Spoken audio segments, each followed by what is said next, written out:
Have you ever walked away from a conversation and immediately thought, "Why did I let them speak to me like that?" You're not alone. Some people don't use their words to communicate. They use them to control. They interrupt. They condescend.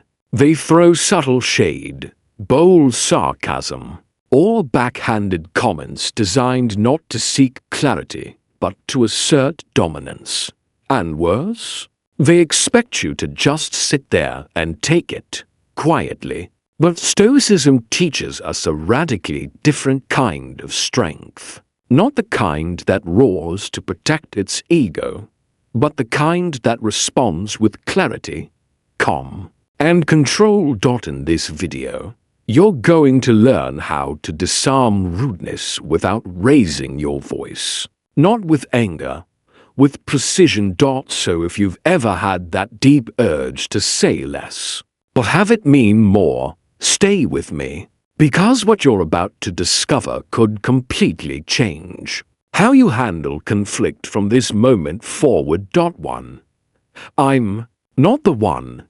Try someone who tolerates nonsense. Have you ever met someone who wasn't joking, wasn't confused, just flat out rude? The kind of person who says things not to explore truth, but to test your tolerance, not to understand, but to see if you'd still smile through disrespect. I know that role too well. I used to play it.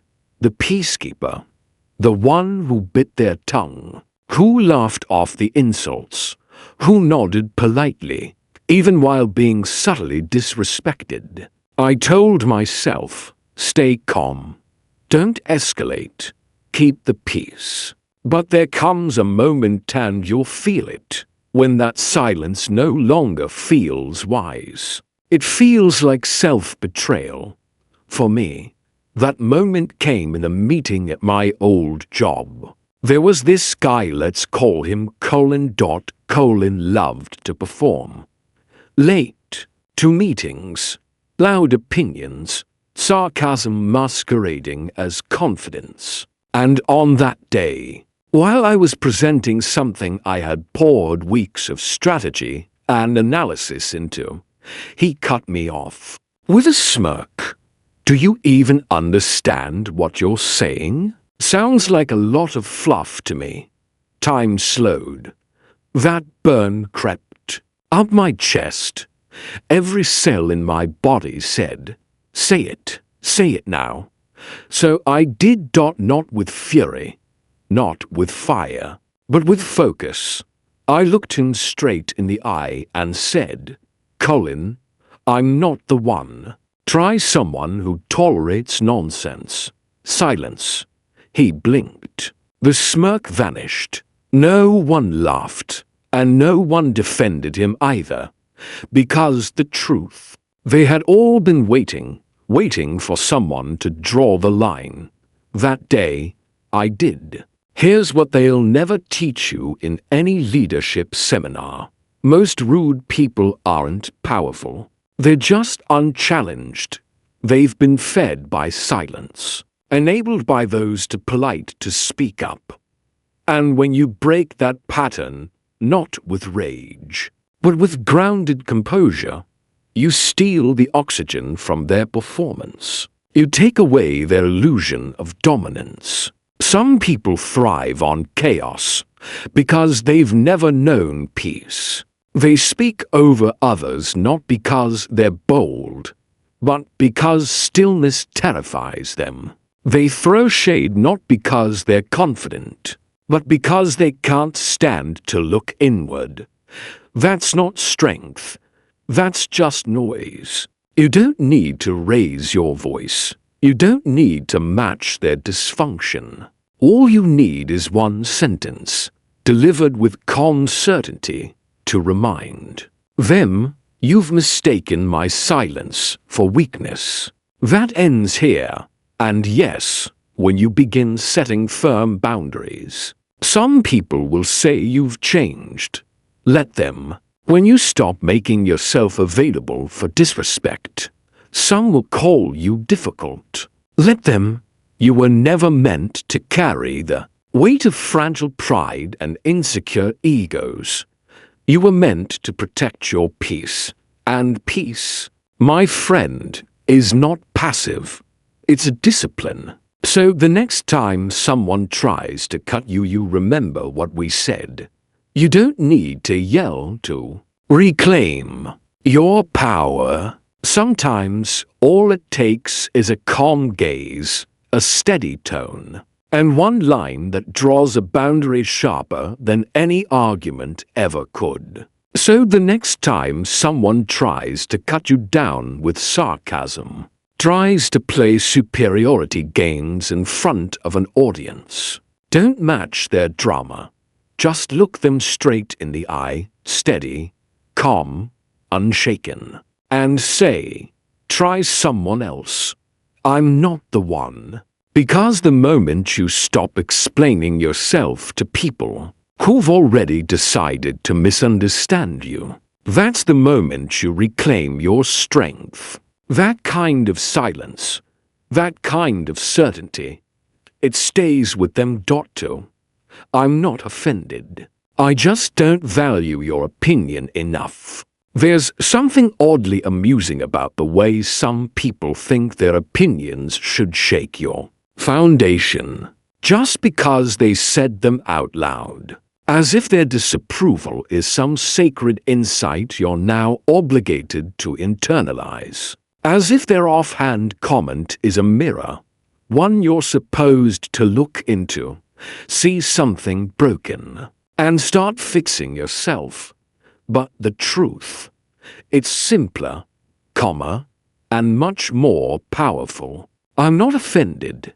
I just don't value your opinion enough to care. That's not defiance. That's clarity. I remember this moment with crystal stillness. There was a guy I used to know, let's call him Derek. The kind of person who wrapped envy in fake concern. Someone who always had a backhanded compliment ready to go like it was his signature line. One day, I posted something close to my heart. A creative idea I had worked on for months. It wasn't perfect, but it was real. It mattered to me. And Derek, he did what he always did. He commented, "This feels kinda cringe. Are you sure this is the vibe you want to go for?" But this time, I didn't flinch. I didn't shrink. I didn't try to explain myself or earn his approval. I simply replied, "I'm not offended. I just don't value your opinion enough to care." No anger, no sarcasm, just truth. And here's what most people don't realize. Not every opinion deserves a seat at your table. Some people don't speak from wisdom, they speak from wounds. They haven't built anything meaningful, but they throw out critiques like they've mastered every arena. And if you let every comment into your mind, you'll turn your soul into a forum. A place where peace dies trying to please the noise. But Stoic philosophy teaches something different. Your mind. It's your domain. Protect it. Marcus Aurelius reminded himself every day, the opinions of others are not facts, they're reflections. And more often than not, those reflections say far more about them than they ever did about you. Have you noticed? The loudest critics are often the ones furthest from the fight.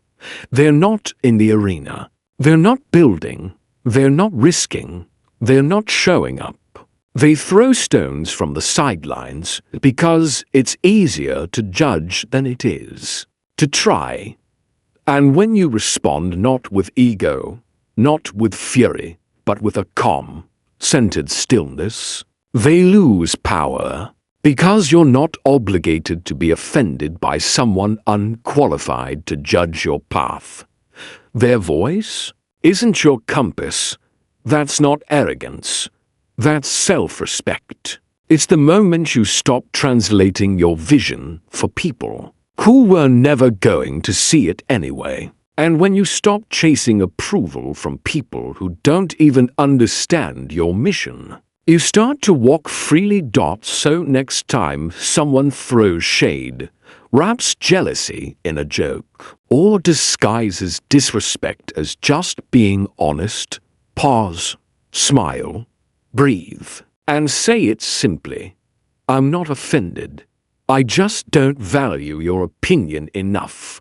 That's the kind of power the insecure don't know how to handle. Because nothing unsettles them more than someone who no longer you don't need anyone's permission to be who you are, and the moment you realize that, you stop shrinking for people who only feel tall when they're tearing others down. 3.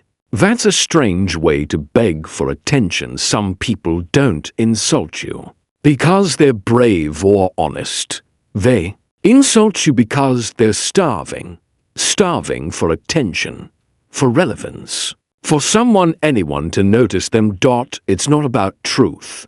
It's not even really about you. It's about filling the hollow space inside themselves with something, anything, even if it's noise. They walk into a room and instantly scan for easy targets. Your outfit, your work, your silence, your light, your past. Then they strike. Little jabs wrapped in sarcasm, disguised as wit, fired off with a smirk, hoping their audience mistakes cruelty for cleverness.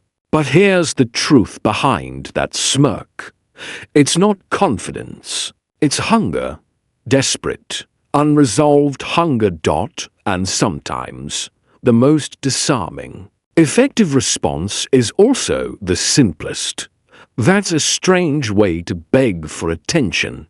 No fire, no shouting, just one calm sentence that turns their performance into a mirror they can't escape.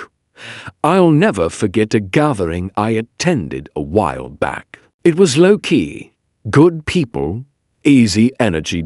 Until Ethan walked in. Ethan, the guy who always needed to be the loudest in the room, who cracked jokes not to make people laugh, but to make them smaller. He started in on others, mocking their jobs, their hobbies, standard Ethan behavior.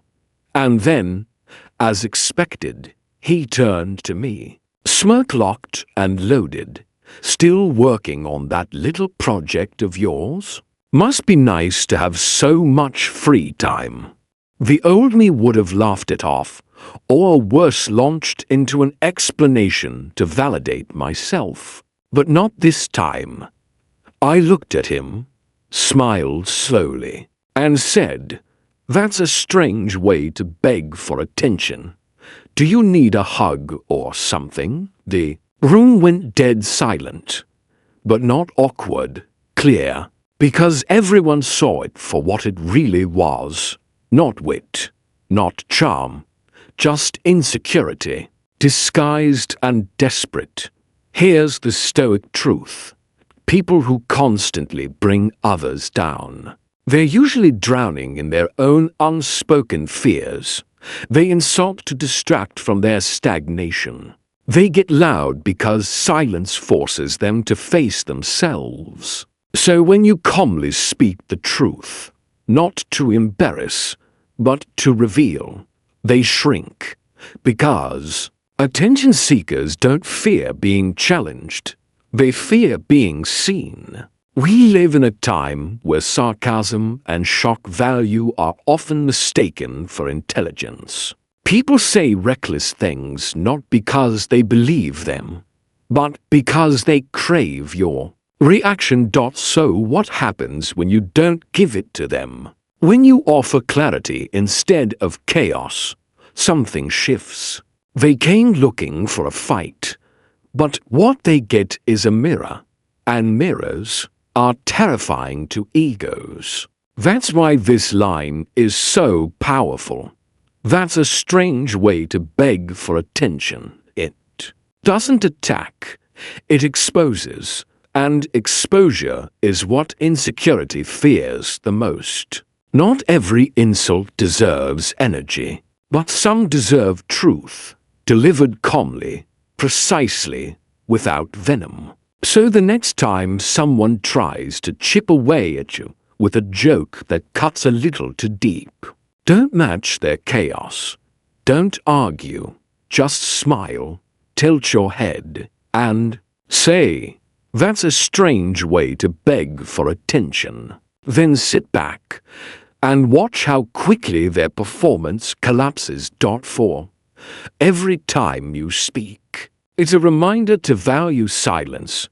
There's a particular kind of noise, and it doesn't come from traffic or city life. It comes from people who speak not to connect but to control. You've met them. The ones who fear silence like it's a threat. Who fill every pause because stillness makes them nervous. Who speak with unwarranted confidence, volume up, substance low. There's a moment when someone speaks so often, so loudly, and with so little depth, that you realize something important. Every word they say makes silence feel more sacred. I remember being in a group chat with this guy, let's call him Jordan. Jordan was always first to reply, last to leave, and never short on opinions. Whether we were talking about relationships, money, philosophy, or books, Jordan had a take, but not a thoughtful one. His words were often borrowed, misquoted, or soaked in negativity. It wasn't a discussion. It was a performance. And one day, right in the middle of a conversation, he confidently tried to correct someone on a topic he clearly didn't understand. But instead of rolling my eyes or clapping back, I just replied calmly, plainly, you know, every time you speak, it's a reminder to value silence. No sarcasm, no heat, just truth, cold, still, and precise. And the chat went silent, because truth doesn't need to shout. It just needs to be heard once. The uncomfortable reality: some people don't speak to connect. They speak to be seen. They fear silence because in silence, there's no applause, no audience, just them. That's why they dominate conversations. That's why they interrupt. That's why they talk longer, louder, and with more false certainty than their knowledge can justify. It's not wisdom, it's compensation. But, from the Stoic perspective, true power doesn't come from volume. It comes from intention, from knowing when to speak, what to say, and when to stay silent. There is strength in restraint, elegance in brevity, mastery in the ability to let stillness speak for you. As the old saying goes, empty barrels make the most noise. And it's painfully true. The rudest voices are often the most uninformed. They confuse dominance with depth, sarcasm with intelligence, volume with respect. So the next time someone tries to hijack the moment with recycled takes and shallow confidence, don't compete. Don't get louder. Don't meet their chaos. Just look at them calm, grounded, and say, every time you speak, it's a reminder to value silence, because that one sentence doesn't just shut down the noise. It reclaims the space. It reminds everyone watching that restraint is not weakness. It is wisdom in motion. 5.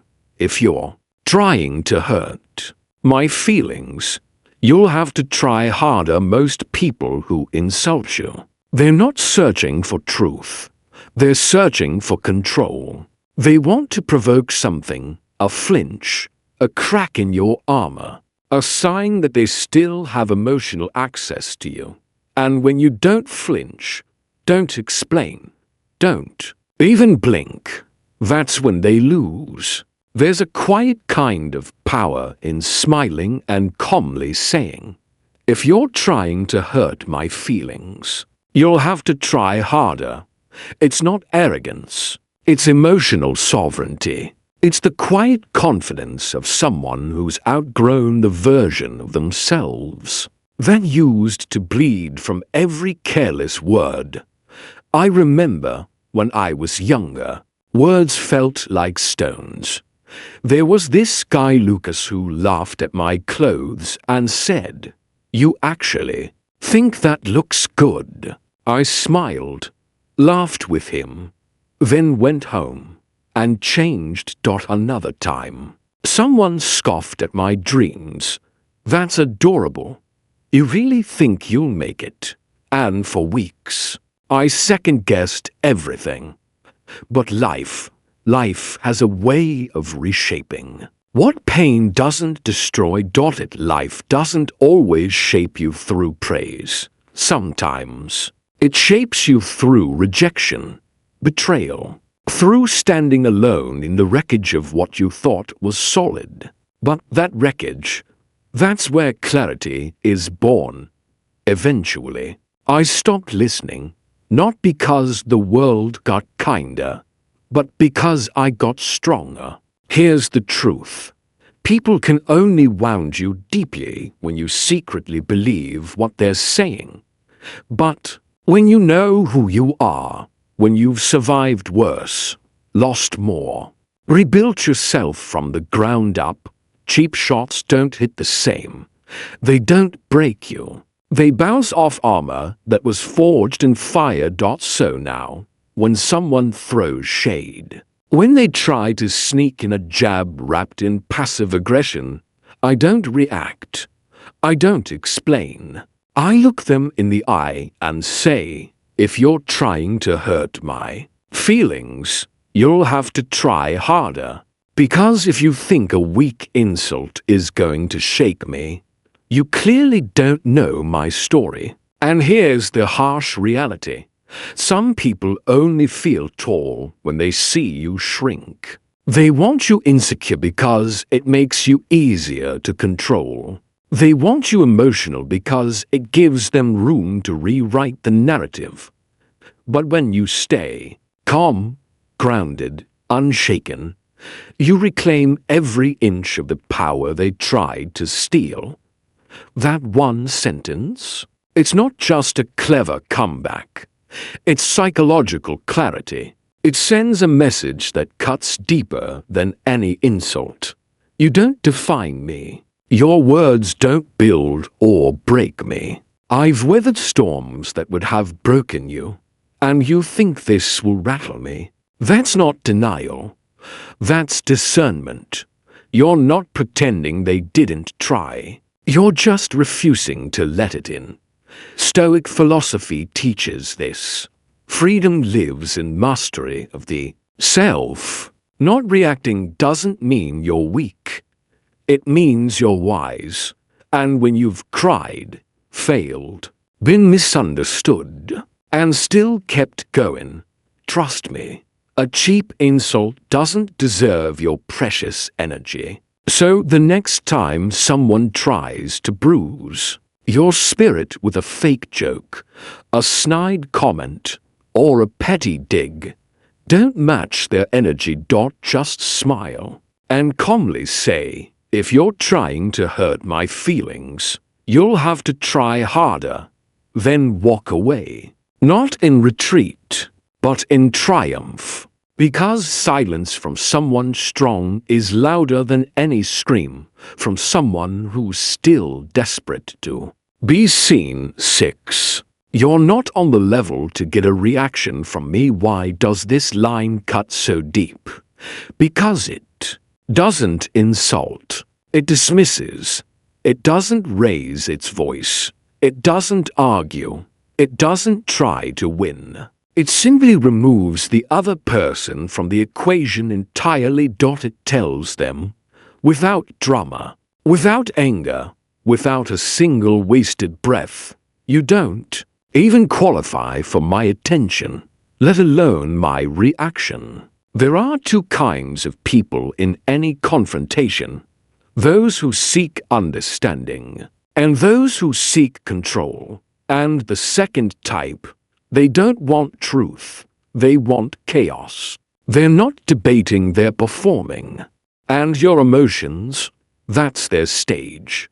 But this line, you're not on the level to get a reaction from me, it's a quiet demolition of that stage. It says, you don't pull me into your circus, you don't get sent a ring, you don't even have a ticket. Let me tell you what happened at my old workplace. There was a guy, Trent. He loved to throw passive-aggressive jabs in meetings. Not because he had value to add, but because he thrived on discomfort. One day, I was presenting a new idea, strategic, thoughtful, clean, mid-sentence. Trent leaned back in his chair, smirked, and said, not bad, for someone who's usually 5 minutes late. I could have gone off. I could have clapped back just as sharply, but I didn't. I looked at him calm, centered, and said, you're not on the level to get a reaction from me. Then I turned back to the presentation, like he hadn't said a word. Like his presence didn't even register. And suddenly, the entire energy in the room shifted.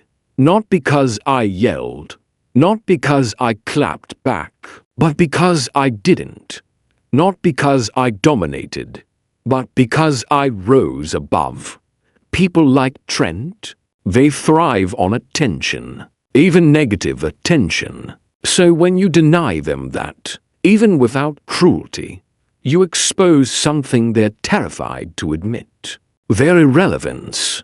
And for someone whose entire identity depends on provocation, that kind of silence is devastating. Here's the deeper Stoic truth: you don't win by trading insults. You win by becoming untouchable, by making it clear that not everyone qualifies for a seat at your emotional table. You don't owe your peace to people who only show up to disrupt it. This line works because it tells them exactly what they fear most. You're not angry. You're not shaken. You don't even see them as a threat. You see them as background noise. And in that moment, they realize they never had the power they thought they did. So how do you deliver this line? Calmly, look them in the eye, say it steady, without rush, without emotion. Then shift your focus elsewhere. Change the subject. Return to what matters. Do not explain. Do not repeat. Let your silence linger longer than their attitude. Because in a world full of people desperate to be seen, desperate to feel important, by triggering others, your indifference is the ultimate disruption. So next time someone throws shade, stirs conflict, or tries to bait you into reacting, stay grounded. Look them in the eye and say, you're not on the level to get a reaction from me. Then carry on, like the storm never touched you. Because it did in single quotes T.7. That was a lot of effort just to sound insecure. This line doesn't yell. It doesn't curse. It doesn't even raise an eyebrow. And yet, it lands like a truth bomb. Why? Because it reveals what most rude people are working so hard to hide: their insecurity. They wear arrogance like armor. They toss out slick remarks, backhanded compliments, trying to lift themselves by lowering you. But when you respond, calm, quiet, unbothered, and say, that was a lot of effort just to sound insecure. You're not fighting back, you're holding up a mirror. And that, to someone hiding behind a fragile facade, is unbearable. I remember presenting a project I had worked on for weeks. I was proud of it, confident, but not boastful, just as the room settled. One of my colleagues, let's call him Darren, leaned back and smirked. Well, I guess confidence really can make anything sound smart. It was meant to be a joke, a dig, a subtle hit, in disguise. But instead of defending myself or shrinking down, I smiled, paused, and said, that was a lot of effort just to sound insecure. Silence, not just from Darren, from the entire room, because everyone felt what had just happened. He didn't get a laugh. He didn't get a reaction. He got exposed. This line works because it flips the power dynamic. Suddenly, you're not the one being diminished, they are. You're not reacting emotionally. You're responding with clarity. You're not offended. You're observant. And in that single moment, you dismantle their illusion publicly and silently. Here's the deeper truth. Most insults aren't even about you. They're about someone else's desperate attempt to feel significant. To feel in control. To feel like they matter. But when you stay calm, composed, and completely unshaken, they lose the only leverage they had, emotional access. And when you calmly call out the insecurity, hidden beneath the attitude, you take away their power. Make them pause. Make them reflect, even if just for a moment. Pro tip. After you say it, pause. Let the silence speak louder than any follow-up ever could. Don't explain. Don't soften it. Don't add a single word. Let them sit in the truth you just handed them, because the real sting isn't in the line itself. It's in the fact that everyone else sees it. So the next time someone throws shade, masks their rudeness as wit, wraps their jab in fake politeness, just remember, that was a lot of effort, just to sound insecure. Say it with calm. Say it without flinching. Then let your silence do the rest. Because when you master your response, you master the moment. And when you master the moment, you become untouchable. These lines, they're not just clever comebacks. They are calm boundaries, quiet declarations, stoic reminders that your energy isn't free. They say, you don't get access to my peace just because you're loud, because real strength isn't proven by how fiercely you react, but by how little you allow someone else's chaos to disrupt your center. So the next time someone tries to provoke you, insult you, undermine your confidence, don't let them drag you into the storm. You don't need to shout. You don't need to defend. You don't even need to explain. Sometimes, the most powerful weapon is just one calm sentence, delivered like a scalpel, not a sword. Let them sit with the weight of their own words. Let your silence echo longer than their attitude ever could. Say it with a steady voice, then walk away, not because you're weak, but because you're focused. You've got better things to build, a mind to sharpen, a life to protect. If this message resonated with you, comment stay silent below to claim your peace.